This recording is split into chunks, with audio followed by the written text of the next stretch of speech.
자, 지난 시간에는 기본 유동들이, 즉 이런 유니폼한 유동이나 아니면 소스나 싱크가 있을 때 유동, 그리고 이런 볼텍스, 와류가 있을 때의 유동들을 이 푸사이, 유동함수인 푸사이와 이 속도 포텐셜을 의미하는 파이로 어떻게 표현하는지를 말씀을 드렸습니다.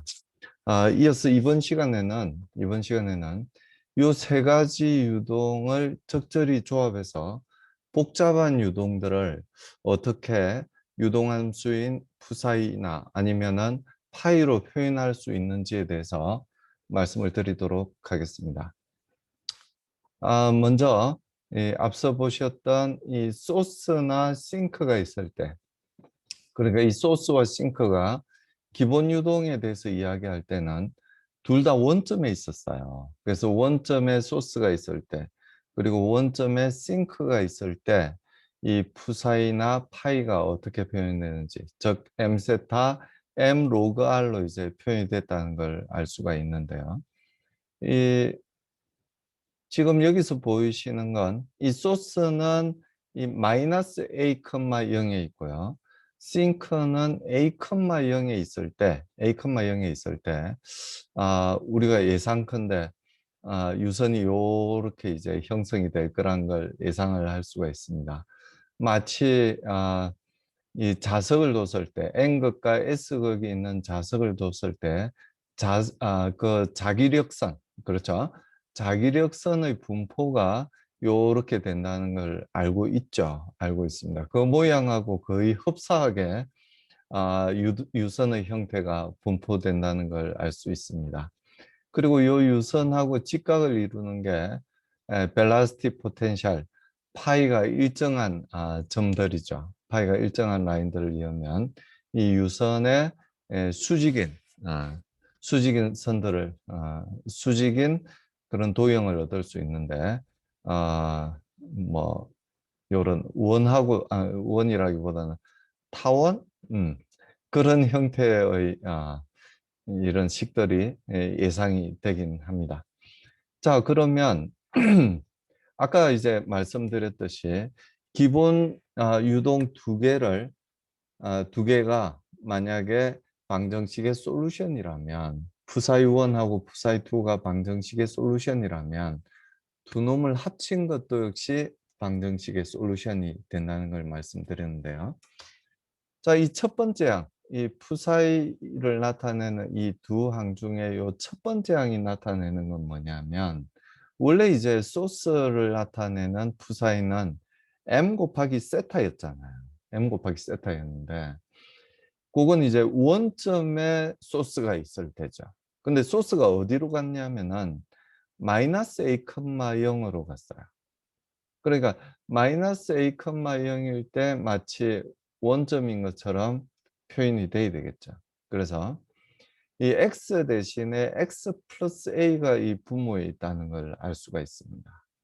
그래서 0,0에 대해서 생각을 하면 x분의 y, 즉 아크 탄젠트 x분의 y는 세타를 나타내는 거잖아요. 탄젠트 세타가 x분의 y니까요. 근데 이제 원점이 아니라 그 소스가 마이너스 a, 0에 있기 때문에 요렇게 x 플러스 a 분의 y로 표현된다는 걸 알 수가 있게 됩니다. 그럼 이제 그 세타를 표현을 할 때 요 점이다 그러면은 마이너스 a, 0하고 요 점을 이었을 때 이 x축과 이루는 각도, 그걸 이제 나타내는 게 바로 요 값이 되게 되는 거죠. 그러니까 요 첫 번째 항이 나타내는 건 뭐냐면 마이너스 a, 0에 소스가 있었을 때의 푸사이를 나타내게 되는 겁니다. 그리고 요 두 번째 항은 요 점 때문에 생기는 유동을 나타내는 그 푸사이가 돼요. 그래서 마이너스 m이니까 여기 플러스 m은 이제 소스를 나타내고 마이너스 m은 이제 싱크를 나타내겠죠. 만약 소스가 둘 다 소스가 있다면 여기도 이제 플러스가 되겠죠. 근데 지금 우리가 살펴보는 유동은 둘 다 소스가 아니고 마이너스 a, 0에는 소스, 그리고 a, 0에는 싱크가 있을 때의 유동을 나타내는 거기 때문에 여기 플러스 m이 아니라 마이너스 m입니다. 그리고 세타도 0,0에 대한 세타, 그 각도가 아니고 이 싱크 자체가 어디 있냐면은 a, 0에 있기 때문에 a, 0에 대한 그 각도를 나타내야 되겠죠. 그래서 아크탄젠트 x-a 분의 y라는 값이 그래서 들어가는 거죠. a, 0에서부터의 각도를 나타내게 됩니다. 그래서 요 첫 번째 항이 나타나는 게 요 소스에 대한 스트림 펑션을 나타내게 되고요. 요 두 번째 항 마이너스 부호까지 포함해서 두 번째 항이 나타내는 게 a, 0에 있는 싱크 때문에 발생하는 유동을 나타내는 푸사이가 되게 됩니다. 그래서 그 두 푸사이를 이제 합치게 되면 결국 이런 아름다운 모양의, 너무 아름답지 않아요? 이 아름다운 모양의 한쪽에 소스가 있고 한쪽에 싱크가 있을 때 그 유동을 나타내는 푸사이는 요 두 놈을 그냥 이렇게 단순히 합함으로써 요 유동을 나타내는 푸사이를 구할 수가 있게 됩니다. 파이로 표현했을 때는 어떻게 됐냐면은 m 로그 r이었어요. 원점에 소스가 있을 때는. 근데 지금 원점에서부터 생기는 소스가 아니죠. 마이너스 a, 0에서부터 생기는 소스이기 때문에 m 로그 r인데 그 r이 마이너스 a, 0에서부터의 거리를 나타내는 r이라 해야 됩니다. 그래서 x제곱 더하기 y제곱이 아니고 x 플러스 a제곱 더하기 y의 제곱이라는 형태로 표현이 되게 되는 거죠. 요게 그러니까 요 첫 번째 항이 나타내는 게 뭐냐면 파이를 물론 표현하는 건데요. 어떤 파이를 표현하는 거냐면은 마이너스 a, 0에 소스가 있을 때 생겨나는 유동. 요 유동이죠. 요 유동인데 이제 소스가 0,0에 있지 않고 마이너스 a, 0에 있을 때 그 소스 때문에 밖으로 퍼져나가는 그 유동을 나타내는 파이가 됩니다. 그리고 두 번째 항은 역시 마이너스 부호까지 포함해서요. 예, 마이너스가 있을 때는 싱크, 유동, 유체 덩어리가 소멸되는 그 싱크를 표현하는 게 요 마이너스 부호죠. 역시 마찬가지로 a, 0에서부터의 거리가 요 로그 안에 이제 이렇게 들어가게 됩니다. 왜? 0,0에 싱크가 있는 게 아니라 a, 0에 싱크가 있기 때문에 a, 0에서부터 거리가 얼마인지를 구해서 집어넣어야 되겠죠. 그래서 a, 0에서부터의 거리가 이렇게 들어가 있는 거죠. 그래서 소스만 여기 있을 때의 유동을 나타내는 벨라스티 포텐셜은 두 번째 항이 없는 거. 요 첫 번째 항이 바로 이 소스만 마이너스 a, 0에 소스가 있을 때 그 유동을 나타내는 벨라스티 포텐셜이 요 첫 번째 항이고요. 요 두 번째 항은 a, 0에 싱크가 있을 때 발생하는 유동. 그 싱크로 이제 유체 덩어리들이 계속 모이겠죠. 그걸 나타내는 벨라시티 포텐셜이 두 번째 항입니다. 그래서 소스하고 싱크가 두 개 다 있을 때는 어떠냐면은 두 개를 이렇게 더해주면 되는 거죠. 이렇게 할 수 있는 이유가 뭐라고 그랬어요? 이 푸사이와 파이는 어떤 방정식의 솔루션이냐면은 비선형 방정식이 아닌 선형 방정식에 대한 솔루션이기 때문에 요 각각의 솔루션들을 더하면 요 둘 다 존재할 때의 솔루션을 우리가 구할 수 있게 된다는 거죠. 그래서 역시 이 푸사이와 혹은 파이로부터 우리는 u와 v를 구할 수가 있습니다. 요 둘 중에 하나만 알아도 u와 v를 구할 수 있죠. 그래서 얘를 y 방향에 대해서 미분을 해주면 이렇게 u를 구할 수 있고요. x 방향에 대해서 미분을 한 다음에 마이너스 부호를 붙여주면 y 방향의 속도 v를 이렇게 구할 수가 있게 됩니다. 벨라시티 포텐셜에 대해서는 얘를 x 방향에 대해서 미분을 하면 u를 구할 수 있고요. y 방향에 대해서 미분을 하면 y 방향의 속도인 v를 이렇게 구할 수가 있게 되는 거죠. 그래서 요 값을 두 개를 합치게 되면 요런 식의 값을 구할 수가 있게 되고요. 요 두 값을 이제 한 항으로 표현을 하게 되면 요렇게 표현을 할 수가 있게 됩니다. 뭐 어려운 식은 아니죠. 요렇게 구할 수가 있게 됩니다. 그래서 이 푸사이가 일정한 라인들을 구해 보면, 즉 이 유선에 대한 관계식을 구해 보면, 즉 이 푸사이가 콘스탄트 할 때 이 x와 y 사이의 관계를 구해 보면 아 요런 게 돼요. 즉 이 y축상에 아 원점이 있고 y0라는 원의 중심이 있고요. 반지름이 이런 값을 갖는 원의 일부 혹은 아 이 원의 일부 또는 원의 일부네요. 원의 일부가 되는 고 식을 우리가 구할 수가 있게 됩니다. 요게 중심이고요. 요게 반지름인 원의 일부분. 그러니까 원 전체는 아니잖아요. 요 밑에 건 아니니까요. 여기 중심이 있고 요렇게 윗부분이 이제 해당이 되는 그런 원의 일부분을 나타내는 방정식이 되겠죠. 그리고 이 벨라스틱 포텐셜에 대해서도 마찬가지입니다. 아이소한 값, 즉 이 파이가 일정한 값에 대해서 x와 y 사이의 관계를 구해 보면 역시 마찬가지로 원이 되는데요. 요 경우에는 이제 x축상에 원점이 있고, 요렇게 x축상에 원점이 있고, 반지름이 이런 값을 가지는 원을 나타낸다는 걸 우리가 알 수가 있게 됩니다. 너무 재밌지 않으세요?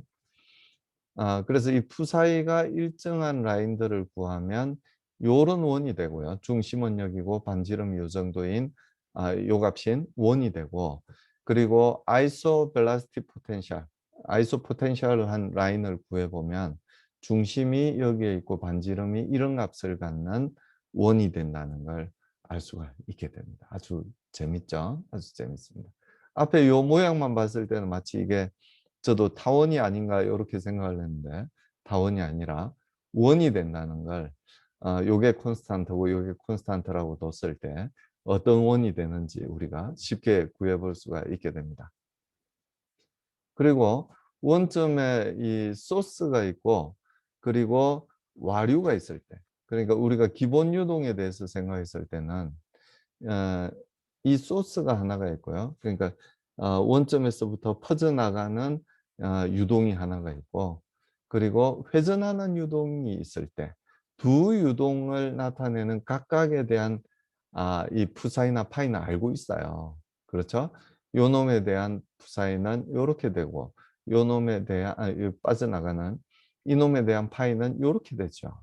그리고 이 볼텍스에 대한 이 부사에는 마이너스 m 로그 r, 그리고 파이는 m 세타라는 걸 우리가 이미 알고 있죠. 그래서 그 두 개가 같이 있을 때 유동은 아마도 요렇게 이제 형성이 될 겁니다. 요건 이제 소스가 아니라 싱크가 있고 그리고 볼텍스가 있을 때의 이 유동이긴 한데요. 요 그림 자체는 여기 마이너스 부분만 붙이면 이제 싱크가 되겠죠. 그래서 아, 여기 소스라고 표현된 건 조금 잘못됐네요. 여기는 요 그림상으로는 이제 싱크죠, 싱크. 요 그림하고 요건 조금 다릅니다. 요건 제가 수정하도록 하겠습니다. 뭐 싱크라고 해야 되겠네요. 그래서 여기 마이너스 m 세타가 될 거고, 만약에 소스가 있다면 뭐 크게 다르진 않습니다. 이게 반대 방향으로 이렇게 나가는 유동이 될 거니까요. 그래서 소스가 있고 회전하는 유동이 있을 때는 이렇게 소스를 나타내는 푸사이, 그리고 볼텍스를 나타내는 푸사이. 여기 M하고 여기 K하고 다르게 쓴 건 이해하시죠? 원래 앞에서 우리가 이야기할 때는 여기도 이제 M이라고 이제 표현을 했지만 같은 M이 아니죠. 요 M은 이제 말하자면은 뭐였어요? 그 단위 각도당 유량을 나타내는 게 요 값이고요. 요건 단위 각도당 서큘레이션을 나타내는 게 요 값이었기 때문에 둘 다 m으로 표현하면 좀 다른 m을 같은 부호로 쓰는 거기 때문에 맞지는 않습니다. 그래서 요 스큘레이션을 나타낸 건 k로 이렇게 표현한 건 유의해 주시기를 부탁을 드리겠습니다. 그래서 소스가 있고 와류가 동시에 있을 때, 즉 소스와 와류가 원점에 둘 다 있을 때 나타내는 유동장은 간단하게 요 두 개를 이렇게 더하면 됩니다.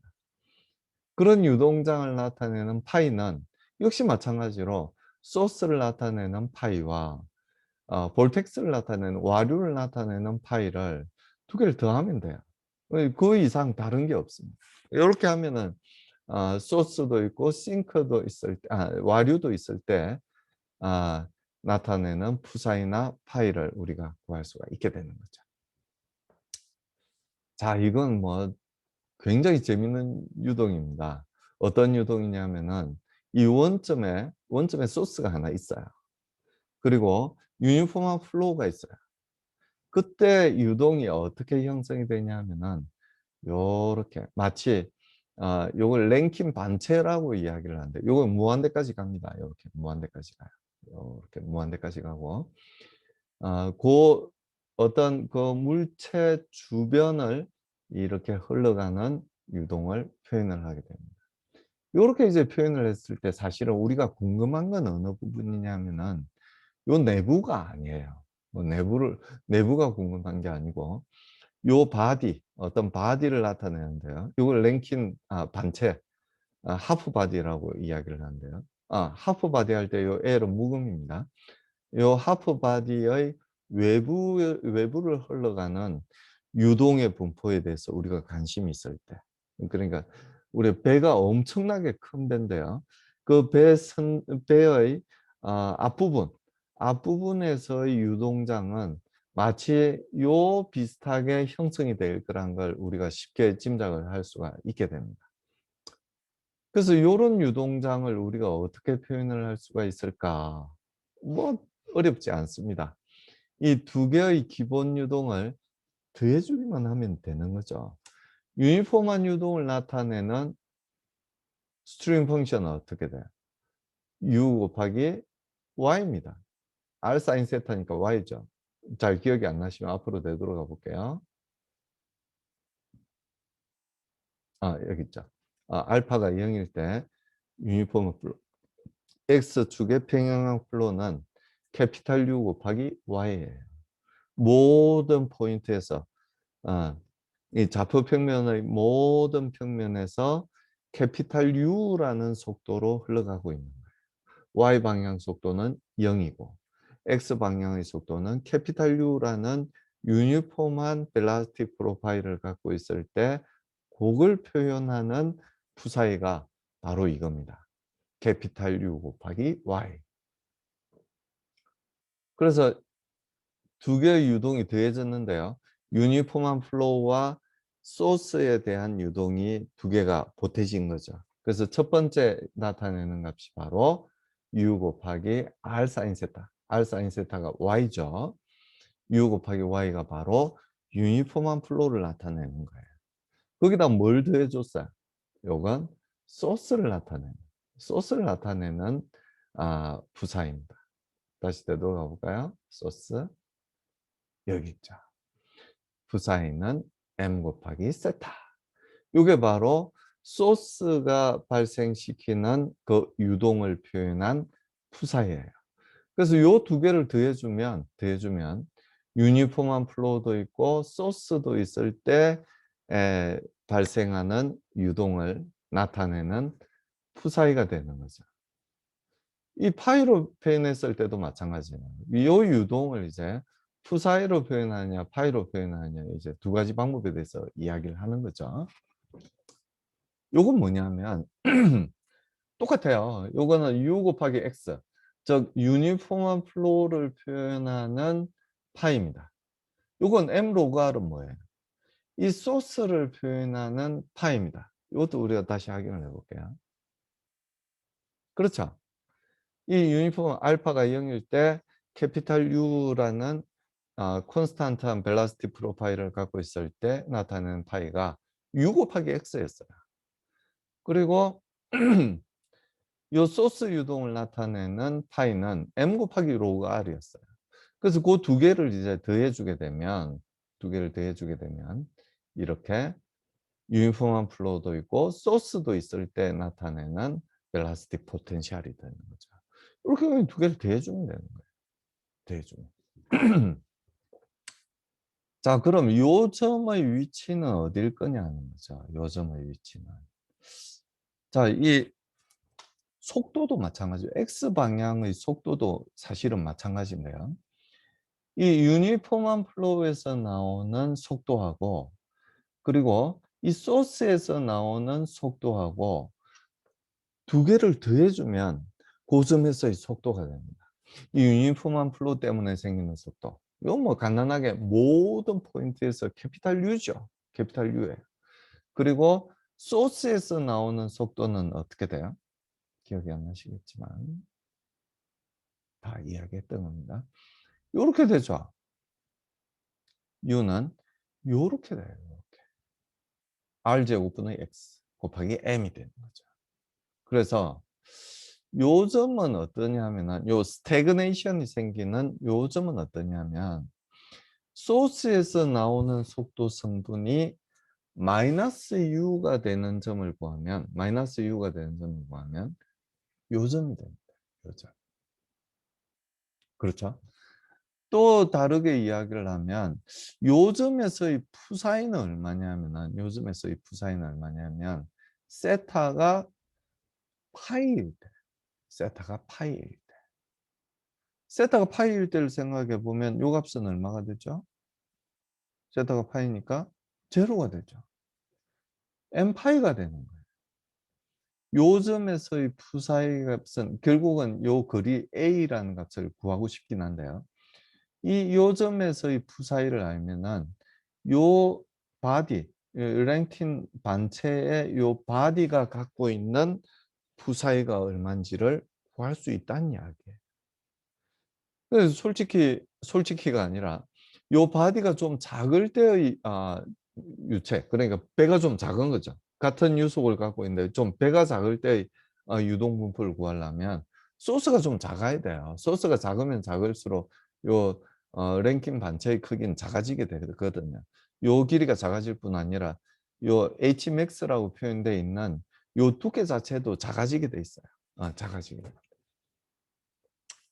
그래서 요 유선, 요것도 유선이죠. 요 유선에서 유동 함수 값을 구해보면 세타가 파이일 때의 값을 구해주면 된다는 이야기죠. 그래서 그게 얼마냐면은 m파이예요. 여기 적혀 있나요? m파이입니다. m파이. m파이. 요 때의 값이 m파이가 된다는 이야기. 물론 요 선상의 부사인은 전부 m파이예요. 요 선상이 m파이. 요게 이제 유동이 어떻게 형성이 되는지 우리 한번 물리적으로 우리가 생각을 해보면 멀리 상위에서부터 온 유체가 요렇게 돼서 요렇게 갈라져서 가는 거예요. 요렇게. 소스에서 나온 유체도 있죠. 소스에서 나온 유체는 요 선상에 대해 생각을 하면 요렇게 가서 요렇게 갈라져서 가는 거예요. 물리적으로. 수학적이 아니라 그냥 유니폼한 플로우가 있고 소스가 있을 때의 유동을 우리가 생각을 해보면 이 멀리서 와서 요 점을 지나서 양쪽으로 갈라져서 가는 거예요. 요로 갈지 요로 갈지는 몰라요. 소스에서 나오는 유체 덩어리들도 사방으로 퍼져나가지만 요쪽으로 온 유체 덩어리들은 요 점에서 요쪽하고 요쪽으로 갈라져서 갑니다. 이 멀리서 온 유체들은 요 점에 가까이 가면서 점점 속도가 줄어들어요. 이 소스에서 나온 유체들도 요 점으로 가까이 가면서 점점 줄어들어요. 자, 여기 유니폼한 플로우, 멀리서 온 유체는 왜 속도가 줄어들까요? 소스 때문에 속도가 줄어드는 거예요. 소스는 센터에서 가장 큰 속도를 갖고요. R 방향의 속도를 생각하면 되겠죠. 가장 큰 속도를 갖고 무한대로 가면 0이라는 속도를 가지게 됩니다. 그래서 두 점에 요 점에서는 이제 요쪽에서 오는 속도 처음에 말씀드렸듯이 유니폼한 플로우 때문에 생기는 속도하고 소스 때문에 생기는 속도의 그 값이 부호가 다르고 절대값은 같은 크기를 가지게 됩니다. 즉 소스에서 나온 유속이 요즘에서는 마이너스 캐피탈 U라는 값을 가지게 되는 거죠. 그래서 두 속도, 여기에서 나온 속도고 여기 나온 속도가 두 개가 합쳐질 때 뭐가 되냐면은 스태그네이션, 즉 속도가 0이 되게 된다는 이야기죠. 자, 그래서 요 라인에 대해서 우리가 생각을 하면, 요 라인에 대해서 생각을 하면, 요 라인이 갖고 있는 R과 세타와의 관계를 우리가 생각하면, 요 라인이 갖고 있는 푸사의 값이 일정하다는 데서부터 R과 세타, 혹은 X와 Y 사이의 관계를 우리가 구할 수가 있게 되는 거예요. 그러니까 이 푸사의 값이 얼마일 때냐면은 n파이일 때예요. n파이. 그러니까 이 n파이를 나타내는 건 요 선도 포함돼요. 어, x가 마이너스일 때 이 x축 요 선도 포함이 되지만 우리가 관심 있는 건 요 선이에요. 이 랭킨 반체가 나타내는 요 선. 요 선에 대한 r과 세타 사이의 관계를 구하기 위해서 요 값이 n파이가 되는 r과 세타의 관계를 구할 수가 있는 거죠. 요 선상에 있는 유체 덩어리들은 전부 푸사이가 어떤 값을 갖게 되냐면은 n파이라는 값을 갖게 된다는 이야기. 콘스탄트한 n파이라는 값을 갖게 된다는 이야기. 그래서 요 값이 n파이가 되는 r과 세타 사이의 관계를 구해보면 요렇게 구할 수가 있습니다. 요렇게 구할 수가 있게 됩니다. r은 요렇게 세타에 대한 펑션으로 구할 수가 있게 되는 거죠. 이해하시겠어요? 자, 그래서 이제 푸사이가 요렇게 표현이 되고 파이가 요렇게 표현이 된다고 그랬으니까 R 방향의 속도와 세타 방향의 속도는 푸사이와 파이가 전부 R 세타 코디네이터로 적혀져 있으니까요. 쉽게 구할 수 있어요. 세타 방향에 대해서 미분을 하고 R분의 1을 곱해주게 되면 R 방향의 속도 구할 수 있죠. 그리고 요 식을 세타에 R에 대해서 미분을 해주고 마이너스 5를 붙여주게 되면 세타 방향의 속도를 이렇게 구할 수가 있게 됩니다. 이렇게 구할 수 있고요. 역시 마찬가지로 요 파이에 대해서도 파이를 R에 대해서 미분을 해주게 되면 이렇게 R 방향의 속도를 구할 수 있고요. 세타에 대해서 미분을 하고 R분의 1을 곱해주게 되면 이렇게 V세타를 구할 수 있어요. 그래서 여기서부터 구하나 여기서부터 구하나 똑같은 속도 프로파일을 구할 수가 있게 되죠. 뭐 아주 당연한 이야기입니다. 우리가 XY 좌표에서의 속도, 즉 U와 V를 구하기 위해서는 코디네이트 트랜스폼을 하면 돼요. 그러니까 VR은 UV에 대해서 이렇게 이제 주어지게 됩니다. 이건 좌표에 대해서도 사실은 마찬가지죠. R의 값이라고 하는 건 그건 조금 다른 이야기네. 루트 X제곱 더하기 Y제곱으로 구할 수 있죠. 그런 식으로 이 VR과 V세타는 이렇게 U와 V를 이렇게 조합을 하면은 구할 수가 있게 됩니다. 그리고 요식하고 요식은 사실은 똑같은 식인데요. VR과 V세타로부터도 마찬가지로 U와 V를 구할 수 있어요. 그래서 우리가 요걸 XY 코디네이터로 표현한 다음에 XY에 대해서 미분하는 것보다는 요 자체가 이제 R 세타 코디네이터로 표현할 때 훨씬 심플하게 이제 표현이 되기 때문에 R 세타에 대해서 미분을 한 다음에 즉 VR과 V 세타를 구한 다음에 그 VR과 V 세타를 이용해서 UV를 구하는 게 훨씬 간단하게 사실은 UV를 구할 수 있는 방법입니다. 그래서 앞서서 우리가 VR과 V세타를 이렇게 구했기 때문에 요 VR과 V세타로부터 요 관계식을 이용해서 UV를 구할 수가 있어요. UV를 이렇게 구할 수가 있습니다. 그래서 UV를 구해보면 캐피탈 U 더하기 요렇게 되고요. V는 어떻게 되느냐 하면은 요렇게 됩니다. 자, 요 캐피탈 U는 어디서부터 나온 속도일까요? 당연히 유니폼 플로우에서부터 나온 X 방향의 속도. 그렇죠? 어, 이 유니폼 플로우로부터 나온 속도예요. 요건 뭐예요? 요건 소스로부터 나온 X 방향의 속도입니다. 얘는 소스로부터 나온 y 방향의 속도예요. 원래 유니폼 플로우에서는 y 방향의 속도는 없었잖아요. 그래서 여기는 소스로부터 나온 속도 성분밖에 없는 겁니다. 우리 한번 확인해 볼까요? 그렇죠. 요렇게 x 방향의 속도, y 방향의 속도가 있었잖아요. 유니폼 플로우에서는 뭐 당연하게도 U는 캐피탈 U고 V는 0이었으니까요. 알파가 0일 때. 그래서 요 속도와 요 속도가 더해진 거고 x 방향의 속도는 y 방향의 속도는 0이었죠. 유니폼 플로우에서 나온 건. 그리고 소스에서 나온 건 이 속도였죠. 그래서 그 두 개를 이제 더해 준 거예요. 이게 왜 이렇게 할 수가 있냐면은 왜 할 수 있다고 그랬어요?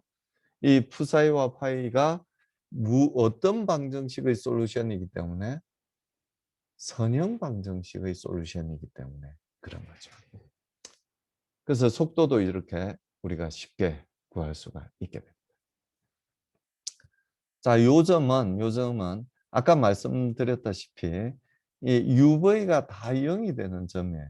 그래서 이렇게 U가 0이 되는 점을 그러니까 요 식에서부터 U가 0이 되는 점을 구해도 되는 거죠. 그러니까 말하자면 Y는 이제 이미 0이라는 걸 알고 있고 U가 0이 되는 점을 구하면 0이 되는 점을 구하면 그 값은 마이너스 U분의 M이 된다는 걸 알 수가 있습니다. 즉 스태그네이션이 생기는 건 소스에서부터 캐피탈 U분의 M만큼 떨어져 있는 점에서 스태그네이션이 생기는구나. 요 포인트는 다시 말해서 뭐냐면 이 유니폼 플로우에서 생기는 속도가 마이너스 U고 이 소스에서부터 생기는 속도, 즉 요 값이에요. 요 값이 마이너스 U가 되는 점이 바로 요 점이구나 하는 걸 알 수가 있습니다. 모든 포인트에서 모든 좌표 평면에서 유니폼 플로우에서부터 생기는 속도 성분은 캐피탈 U예요. 그러니까 요 점에서는 x 방향의 속도가 마이너스 u가 되는 점만 구하면 스태그네이션 포인트를 구할 수 있다는 이야기예요. 그래서 결국 이 우리가 알고 싶었던 이 A라는 값은 캐피탈 U분의 M이 된다는 걸 알 수가 있게 됩니다. 자, 그 다음에 요 두께가 얼마나 이 무한대로 갔을 때 이게 이 반체의 두께는 하류로 갈수록 조금씩 이제 더 커지게 됩니다. 요 앞부분에서는 이제 급격히 커지지만 커지는 레이시 점점 줄어들다가 결국 무한대로 가면 일정한 값으로 이제 컨버지하게 되죠. 수렴하게 되는 거죠. 그래서 이 한쪽 길이를 이제 Hmax라고 그런다면 이 랭킨 반체의 두께는 즉 우리가 생각하고 있는 그 배의 두께는 2 곱하기 Hmax가 되겠죠. 2 곱하기 Hmax. 자, 여러분 이 아주 x가 커진 그 무한대로 갔을 때 하류로 생각했을 때는 요 속도나 이 랭킨 반체의 바깥쪽으로 흐르는 속도나 같아지게 된다는 거 이해하시겠어요? 같아지게 됩니다. 같지 않다면 어떻게 되냐면은 랭킨 반체가 점점 늘어나서 같아지게 만들어요. 아니면 줄어들어서 같아지게 만들게 됩니다. 그럴 수밖에 없죠. 이 유선이 이제 요렇게 형성이 되고 점점 여기서 커지는 건 이쪽에 바깥쪽의 속도가 더 커지기 때문이에요. 어. 안쪽에서도 안쪽이 더 큰가? 안쪽이 뭐 아무튼 파필드에서는 결국 이, 이 유니폼한 그러니까 이 소스로부터 생기는 x 방향의 속도는 0으로 간다는 거 알고 계시죠? 무한대로 간다. 근데 무한대로 가더라도 이 유니폼 플로우 때문에 생기는 캐피탈 U는 일정하다는 거 알고 계시죠? 캐피탈 U로서 일정해요. 그래서 무한대로 가게 되면 소스로부터 생기는 x 방향의 속도는 0이 되게 되고요. y 방향의 속도도 물론 마찬가지로 0이 되게 되죠. 유니폼한 플로우에 대한 속도는 캐피탈 U로 그대로 유지가 되게 됩니다. 그러니까 이 랭킨 반체 사이로 흘러가는 X가 아주 커서 무한대로 갔을 때 랭킨 반체 내부에서의 속도도 역시 전부 캐피탈 U라는 일정한 속도를 갖고 있다는 걸 알 수가 있게 됩니다. 근데 그 유체들은 전부 어디에서부터 온 유체냐면은 요 소스로부터 나온 유체란 거 이해하시겠어요? 이 랭킨 반체의 내부에 있는 유동은 전부 소스에서 나온 유동이에요. 그리고 랭킨 반체의 외부로 흘러가는 유동은 전부 유니폼 플로우에서부터 생긴 유체 덩어리들. 그렇죠? 그러니까 여기서 이 무한대로 갔을 때 랭킨 반체 내부로 흐르는 유체들의 유속은 얼마냐면 캐피탈 U가 될 거고요. 그리고 유량은 전체 유량은 얼마가 될 거냐면 요 소스로부터 나온 유량이 될 거예요. 그래서 그 유량을 속도로 나누어 주게 되면 요 전체 길이를 구할 수 있다는 거죠. 당연히 그렇게 하면 구할 수 있게 되죠. 그래서 유량은 우리가 어떻게 m으로서 어떻게 표현했냐면은 이 m이 단위 각도당 유량이라고 그랬잖아요. 그래서 이 소스로부터 이 2파이 360도를 거쳐서 이제 나오기 때문에 2파이를 곱해주게 되면은 전체 유량을 구할 수가 있게 되는 거죠. 그래서 이 파이 m을 캐피탈 U로 나누면 전체 두께 H 토탈을 구할 수 있게 되고요. 이 식에서부터 H max가 얼마인지 구할 수 있게 되는데 그 값은 캐피탈 U 분의 m 파이가 된다는 걸 알 수가 있게 됩니다. 즉 소스의 크기가 만약에 유니폼한 이 유량이 유체 유니폼한 속도가 이 캐피탈 U가 커지면 커질수록 이 랭킨 반체의 두께는 어떻게 되냐면은 이 어, 소스가 일정할 때 U가 커지면 커질수록 어떻게 되냐면은 더 작아지게 된다. 그리고 U가 작으면 얘가 작아지는 거니까요. 랭킨 반체의 두께는 커지게 된다. 반대로 생각해도 마찬가지예요. 똑같으니까. 유니폼 플로우를 나타내는 이 캐피탈 U가 일정할 때 소스가 크면 어떻게 돼? 여기서 유체 덩어리들이 많이 나오면 어떻게 될 것 같아요? 당연히 이 반체의 두께가 두꺼워지겠죠. 그리고 소스가 작으면 여기서 나오는 유량이 작으면 m이 작은 거죠. 그럼 작으면 랭킨 반체의 두께가 작아지게 되는 거죠. 네, 그렇게 되게 됩니다. 자, 그러면은 이제 우리가 좀 더 나가기 전에 한번 추측을 해봅시다. 압력 분포가 어떻게 될지. 압력 분포가 어떻게 될지. 여기서 압력이 클까요? 아니면 여기서 요 유선상에서만 우리가 생각해야 되니까요. 여기서 압력이 클까요? 여기서 압력이 클까요? 자, 같은 유선상에서는 어떻게 된다고 말씀을 드렸냐면은 운동 에너지 더하기 압력 에너지 더하기 위치 에너지가 그 합이 일정하다고 말씀을 드렸어요.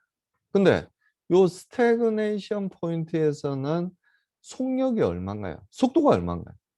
속도가 0이에요. 그러니까 압력은 여기서 어떻게 돼야 되냐면은 압력은 커야 된다는 걸 알 수가 있어요. 그리고 속도가 이제 점점 증가하는 거죠. 이렇게 가면서.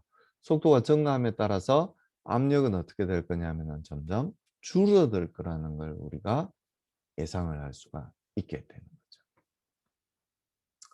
그래서 요게 이제 사실은 압력 분포입니다.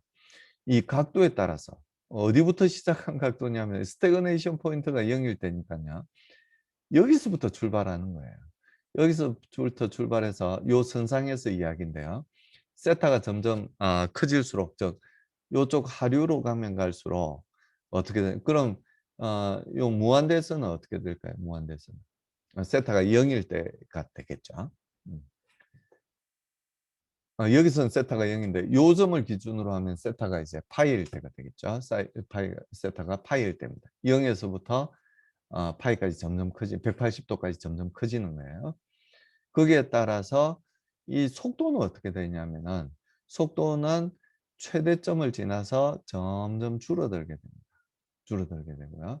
압력값은 어떻게 되냐면 아까 말씀드린 대로 스태그네이션 포인트에서 가장 큰 압력을 보이게 되고요. 속도가 최대일 때, 즉 속력이 최대일 때 압력은 최소값을 가지게 되고 속력이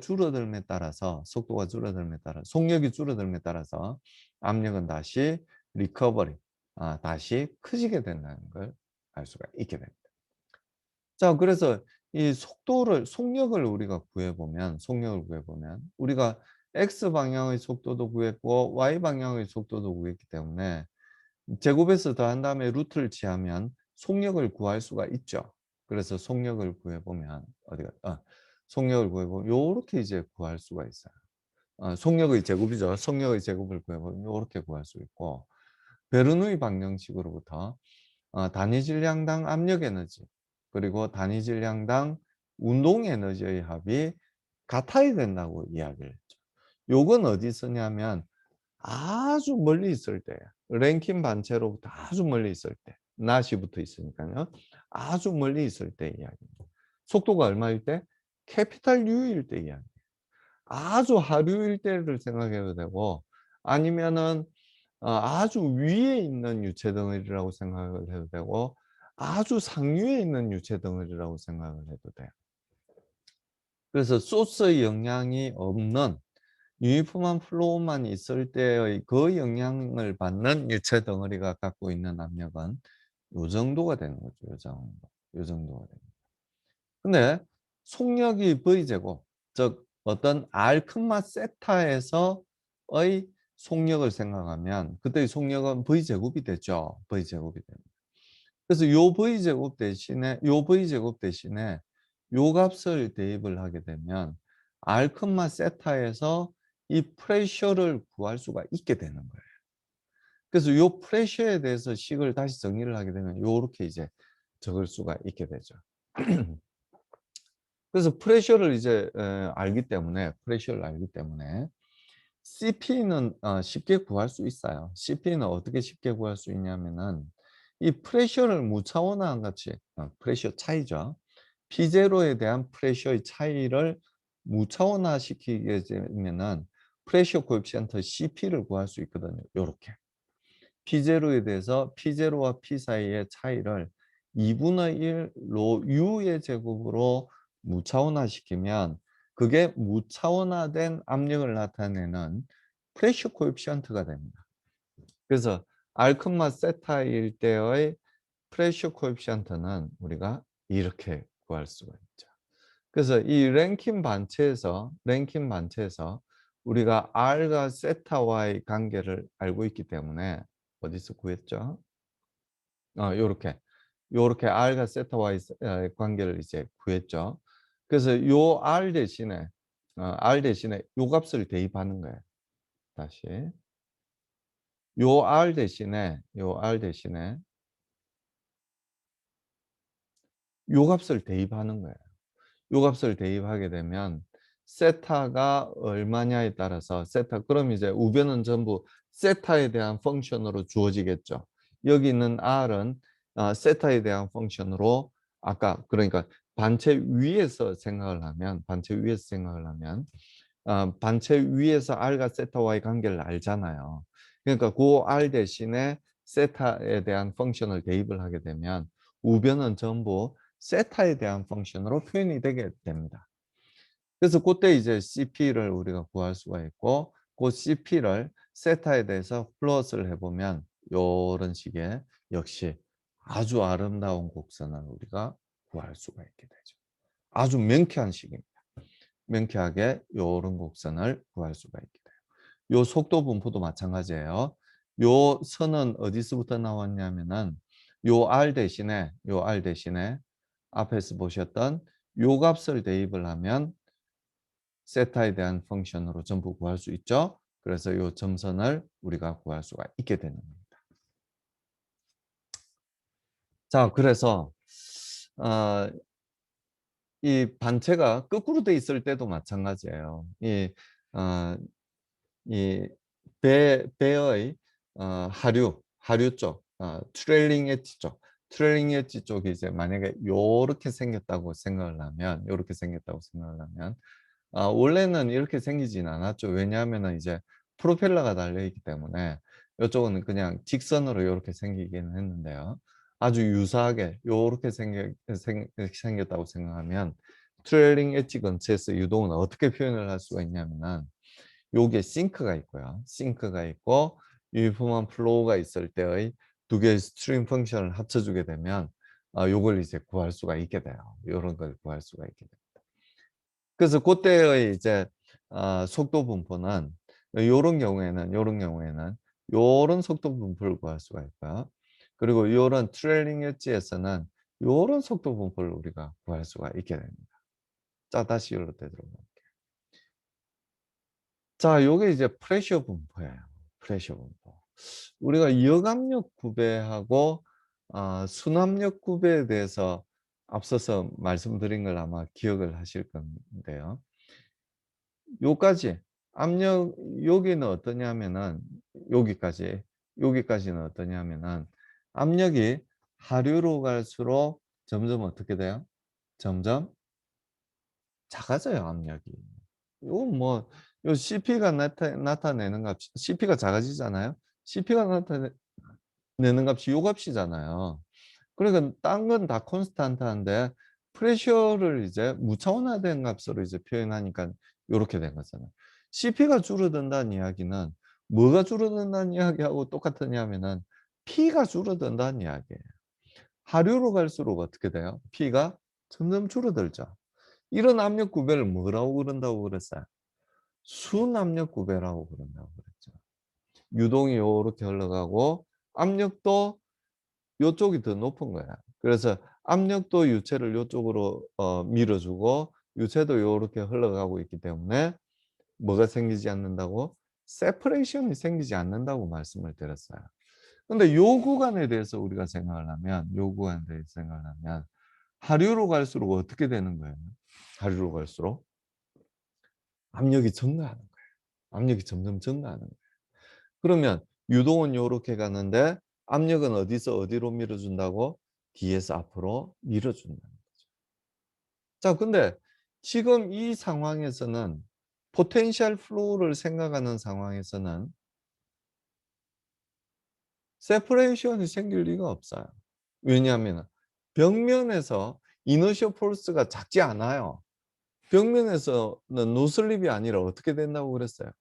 퍼펙트 슬립이 생긴다고 그랬잖아요. 그러니까 이 벽면에서도 속도가 얼마가 되냐면은 무한대로 갈 때도 이 U가 캐피탈 U로 간다는 이야기예요. 캐피탈 U로 가요. 그러니까 이 벽면에서의 속도가 캐피탈 U가 된다는 이야기예요. 아주 하류에서도. 그렇기 때문에 세퍼레이션이 생기지 않아요. 세퍼레이션은 왜 생긴다고 그랬어요? 노슬립 컨디션일 때 벽면에서는 속도가 작아서 이너셜 포스가 작고 압력은 위나 아래나 똑같은 힘으로 뒤에서 밀어주고 있기 때문에 이 유체 덩어리가 뒤로 밀려서 세퍼레이션이 생긴다고 그랬잖아요. 근데 이 포텐셜 플로우에서는 예측을 할 수가 없습니다. 벽면 가까이에서나 파필드에서나 똑같이 캐피탈 U라는 속도를 갖고 있기 때문에 세퍼레이션이 생기지 않아요. 근데 실제 유동에서는 어떨까요? 요 구간, 즉 세타가 약 2, 라디안, 2 라디안 정도 이상이 되게 되면 세퍼레이션이 생길 수 있다는 이야기예요. 요 구간에서는 세퍼레이션이 실제 유동에서는 포텐셜 유동이 아니고 실제 유동에서는 요 구간에서는 세퍼레이션이 생길 수 있다는 이야기입니다. 세퍼레이션이 생길 수 있다는 이야기. 그래서 요것도 보면 이렇게 속도가 이렇게 점점 증가하는 부분에서는 속도가 증가하는 부분에서는 세퍼레이션이 생길 가능성이 없어요. 근데 이렇게 속도가 줄어드는 요 부분에서는 요 앞부분을 나타내요. 요 부분에서는 세퍼레이션이 생길 가능성이 있다는 이야기예요. 그리고 이 트레일링 엣지에서도 마찬가지예요. 트레일링 엣지에서도 이렇게 속도가 증가하는 부분에서는 세퍼레이션이 생기지 않아요. 생기지 않지만 요렇게 속도가 감소하는 부분, 급속히 이것보다 훨씬 급격히 감소하죠. 요 부분에서는 세퍼레이션이 생길 가능성이 생긴다는 이야기. 근데 포텐셜 플로우에서는 그걸 예측할 수 있다 없다? 예측할 수 없어요. 예측할 수 없습니다. 이너셜 폴스가 여기서도 마찬가지로 뭐꼭 그렇게 말씀드릴 수는 없지만 이 포텐셜 플로우에서는 세퍼레이션을 예측을 할 수가 없게 됩니다. 세퍼레이션이 생기는 순간 포텐셜 플로우에 대한 모든 가정들이 다 깨지게 돼요. 점성이 없다는 가정부터 해서 다 깨지게 됩니다.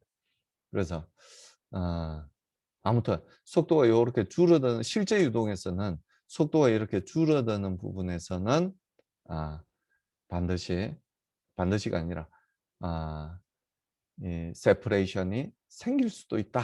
이렇게 말씀을 드릴 수가 있습니다.